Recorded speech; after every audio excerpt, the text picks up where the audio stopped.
El Señor ordenó a Elías, el profeta: sal y preséntate ante mí en la montaña, porque estoy a punto de pasar por allí. Como heraldo del Señor vino un viento recio, tan violento que partió los montes e hizo añicos las rocas. Pero el Señor no estaba en el viento. Al viento lo siguió un terremoto, pero el Señor tampoco estaba en el terremoto. Tras el terremoto vino un fuego, pero el Señor tampoco estaba en el fuego. Y después del fuego vino un suave murmullo. Cuando Elías lo oyó, se cubrió el rostro con el manto y saliendo se puso en la entrada de la cueva. Y entonces oyó una voz que le dijo: ¿qué haces aquí, Elías? El Señor no estaba en el terremoto, no estaba en el viento tan fuerte que hendía las rocas, no estaba tampoco en el fuego consumidor, estaba en una brisa, en un apacible y suave viento, apenas un murmullo. Como en aquella ocasión en que Jesús se bautizó y apenas un animal tan manso que hace un canto tan suave como una paloma descendió sobre él. Y es que la mayor gloria de Dios no está solamente en los actos poderosos, en los milagros y en los portentos que Él hace. La mayor gloria de Dios no está en el mar embravecido en una tormenta, no está solamente en el trueno y en el rayo, como imaginaron los antiguos. El Señor no está solamente en el sol, donde segundo a segundo hay explosiones atómicas de miles de megatones de fuerza nuclear, o en las galaxias, o en los hoyos negros que no dejan escapar ni la luz a causa de su infinita gravedad. Ahí está el Señor, allí podemos ver el poder del Señor, como dice el Salmo: los cielos cuentan la gloria de Dios, pero la máxima manifestación de Dios está en la debilidad, en el suave viento. Era una ocasión en que el rey de Judá temblaba, como tiemblan los árboles del bosque ante el viento. Temblaba por el miedo, porque el rey de Israel y el rey de Siria habían venido para destruirlo. Entonces el profeta Isaías se presentó ante el rey Acaz y le dijo: no tengas miedo de estos dos carbones encendidos, tampoco tengas miedo del rey de Asiria, que es un imperio más poderoso, porque la Virgen concebirá y dará a luz un niño. ¿Cómo? No tengas miedo de los ejércitos, no tengas miedo de los hombres fieros, no tengas miedo de las armas, no tengas miedo de la muerte, porque van a ser un niño. Y esa profecía se volvió a cumplir 700 años después, cuando aquella noche, cuando los pastores cuidaban sus ovejas, les fue dado el aviso. Los israelitas vivían entonces sometidos al imperio romano, una vida sin esperanza, una vida de pobreza y de miseria, de pagar tributos a un imperio extranjero, de una religión ritualista que no llenaba el corazón, de unos líderes religiosos que devoraban a sus ovejas. ¿Cuál era la solución de Dios para el mundo? ¿En qué consistía la acción de Dios frente a los poderes de las legiones romanas? Un niño. Un niño que nacía en el establo, entre las vacas, entre el estiércol, entre el polvo, entre las garrapatas, y que por cuna tenía aquel mueblecito en donde comían los animales, el pesebre. Unos días después, sus padres lo llevaron al templo para presentarlo ante Dios. Ahí se encontraba un anciano que se llamaba Simeón. Ese anciano le había pedido a Dios no morir hasta que pudiera ver la salvación de Israel. Aquel día, entre tantos padres que llevaban sendos niños, Simeón vio a una pareja de padres jóvenes y pobres, con un niño ordinario desde esa perspectiva. Pero Simeón se acercó y tomó a ese pequeño y lo levantó en sus brazos y dijo: Señor, ya me puedes llevar en paz, porque mis ojos han visto la salvación de Israel. ¿Cómo puede ver alguien la salvación? En un niño común, en un niño indefenso, que no sabe hablar, que no sabe caminar, que es vulnerable a la muerte, tan vulnerable que Herodes quería matarlo y José tuvo que huir con el niño. ¿Cómo podemos ver la salvación de Dios en un niño? Jesús se había humillado, había querido hacerse hombre. El Verbo eterno, el Hijo de Dios, había decidido hacerse humano, verdaderamente humano. Y como humano vivir en la pobreza, ignorado, rechazado, traicionado, torturado y asesinado. Así lo escogió, y lo escogió por amor. Cuando nosotros vivimos una situación como la del reino de Judá a punto de ser arrasado, cuando vivimos una situación como la de Israel bajo el imperio romano, sin esperanza y en la miseria, en donde se manifestó la salvación de Dios, en la debilidad de ese niño. ¿Por qué la debilidad es la mayor gloria de Dios? Porque dice San Juan, Dios es amor, y el amor no es una emoción, mucho menos emoción pasajera.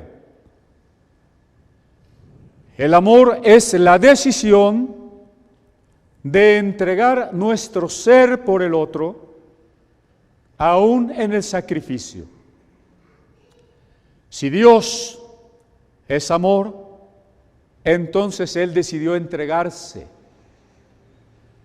Decidió amarnos aunque nosotros nos habíamos vuelto sus enemigos.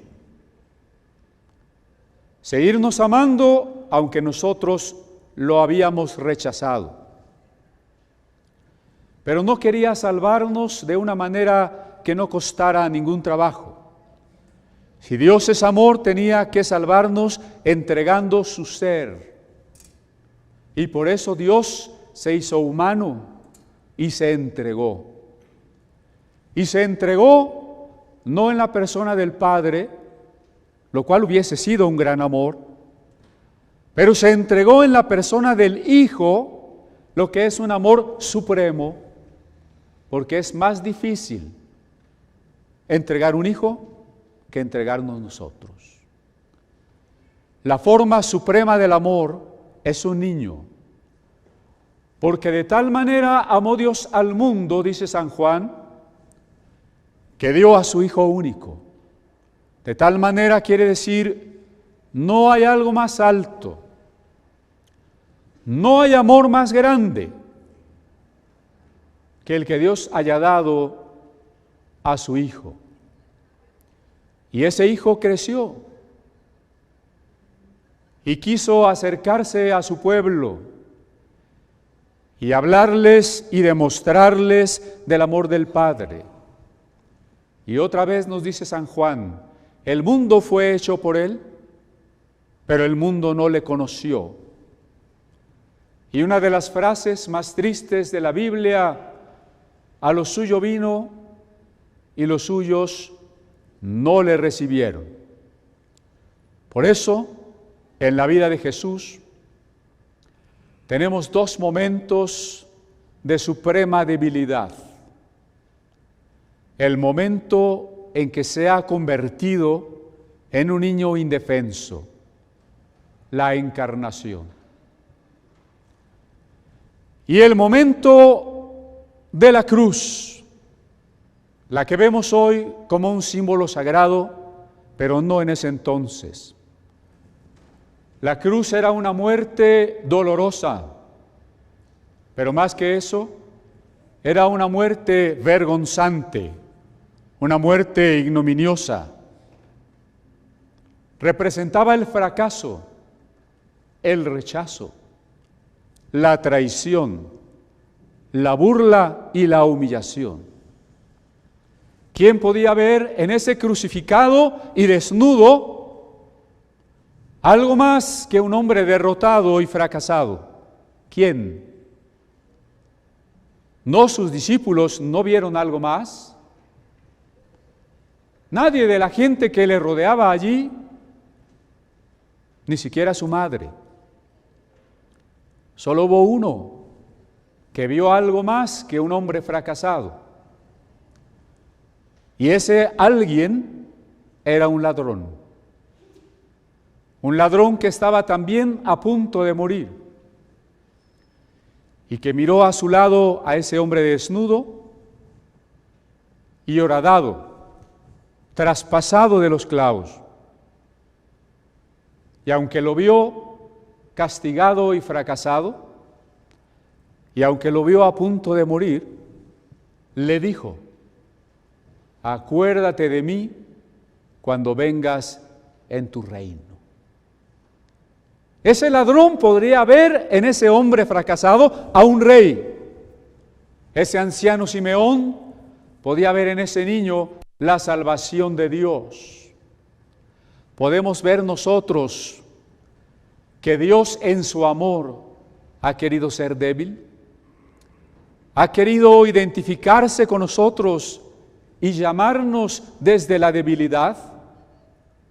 El tiempo no nos lo permite, pero déjenme decirles una cosa. Cuando Jesús se limitó a las condiciones de lo humano, fue tentado. Si en esas tentaciones Jesús hubiese fallado, si en la cruz Jesús hubiese fallado, como le invitaban los que lo escarnecían a que se bajara, se salvara, si realmente era el Hijo de Dios, si Él hubiera fallado, todo habría fracasado. Nuestra salvación habría fracasado. Y Dios, que es el ser absoluto, el ser con mayúscula que da existencia a todo cuanto existe, hubiese muerto, hubiese terminado en la nada, todo habría desaparecido. Jesús tenía sobre sí el destino eterno de todas las cosas y de su ser mismo en su debilidad. Ese fue el riesgo de Dios. Porque si Dios se hubiera entregado sin dolor y sin riesgo, y sin tentación y sin humillación y vergüenza, entonces no se hubiera entregado realmente. Se entregó arrostrando todas estas cosas. Y eso es una declaración de amor de Dios al hombre. Que esta reunión, que estas hermosas voces, la profunda letra de lo que nos han compartido y este pasaje del profeta Elías que yo les he leído, sirva para que hoy podamos entender que Dios quiere enamorarnos, que Dios nos seduce y hoy nos habla quedamente y como en un murmullo que podemos escuchar en nuestro corazón. Que si dejamos un momento todo lo que nos distrae, todos los problemas que nos hacen tanto ruido y queremos escuchar su voz que nos dice, te amo, nací para volverme como tú y morí para demostrarte mi amor. Morí para decirte que te amo aunque me mates. Si podemos escuchar esta invitación de amor, entonces podemos responder. Nos costaría trabajo responder ante un Dios enojado. Cuando nos presentan la idea de un Dios severo que está vigilando nuestras faltas para consumirnos con un rayo, es difícil acercarnos a Dios. Cuando pensamos que Dios es un Dios enojado porque no nos hemos portado bien, y es un hecho que no nos hemos portado bien, pero no, Dios no está enojado. Dios es aquel Padre del que contó Jesús en la parábola del Hijo Pródigo, aquel Padre que salía todos los días al camino para ver si el hijo desobediente, no sé por qué es pródigo el Padre, aquel hijo desobediente si regresaba.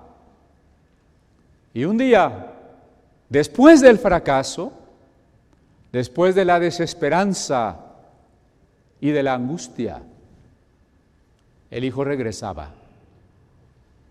Y cuando el padre lo vio a lo lejos, fue movido a misericordia.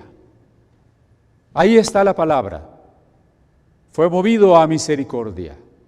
No le recriminó, no lo corrió, no lo rechazó, no lo castigó. El Padre, que representa a Dios en esta historia, en labios mismos de Jesús el Cristo, corrió al encuentro del Hijo, y a ese Hijo que venía flaco y demacrado, harapiento y desarreglado, sucio y maloliente de los cerdos a los que había cuidado, descalzo, desgarbado, sin ánimo, sin confianza en sí. A ese hijo lo abrazó así como venía. Así como venía lo abrazó, lo besó y lloró con él. Ese es Dios. Ese es Dios que lo está invitando a usted a volver a la casa. Y cuando usted escucha ese murmullo, cuando ese viento suave se vuelve una voz que le dice, regresa a la casa. Y cuando usted se decide regresar a la casa, puede sentir el abrazo del Padre, el beso del perdón. Entonces el Padre lo llevó a la casa y le dijo, hagamos fiesta. Y hubo una fiesta. La Navidad es una fiesta. La fiesta donde Dios dejó su poder y su gloria y se hizo débil, y se hizo niño, y se hizo pequeño, y se solidarizó y se identificó con nuestra debilidad, y dio respuesta a nuestra desesperanza, no con los milagros y los poderes y los portentos, sino con la debilidad de un niño. Y después de vivir 30 años, y de que cuando fue adulto el diablo le decía a Jesús en las tentaciones en el desierto: no seas débil, manifiéstate a todos arrojándote del templo, toma los reinos del mundo y su poder y sus riquezas, tómalo todo, imponte sobre las naciones. Jesús escogió seguir siendo débil, seguir siendo rechazado y humillado. Por eso dirá San Pablo: sientan lo mismo que sintió Jesús, despójense de lo que son, tengan el deseo de ser humildes. Y en esa humildad, Dios nos dice hoy: te invito a volver a la casa, te invito a reconciliarte conmigo. Lo dijeron los ángeles, lo cantaron los cantantes. Gloria a Dios en las alturas, en la tierra paz, buena voluntad de Dios para con los hombres. Dios nos llama, Dios nos invita. Vamos a terminar nuestra reunión en una oración y meditación, para lo cual le invito a que por un momento cierre sus ojos, incline su rostro y ore conmigo. Todo aquel que desee decirle a Dios sí a tu amor. Tú me enamoras, tú me hablas, tú me dices que me amaste a tal grado que te hiciste humano.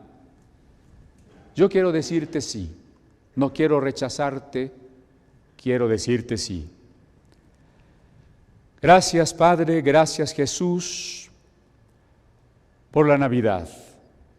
Gracias porque te hiciste un niño pequeño, un niño débil, por amor a nosotros. Gracias porque viviste una vida humilde y aceptaste que nosotros te matáramos. Y al morir dijiste: Padre, perdónalos.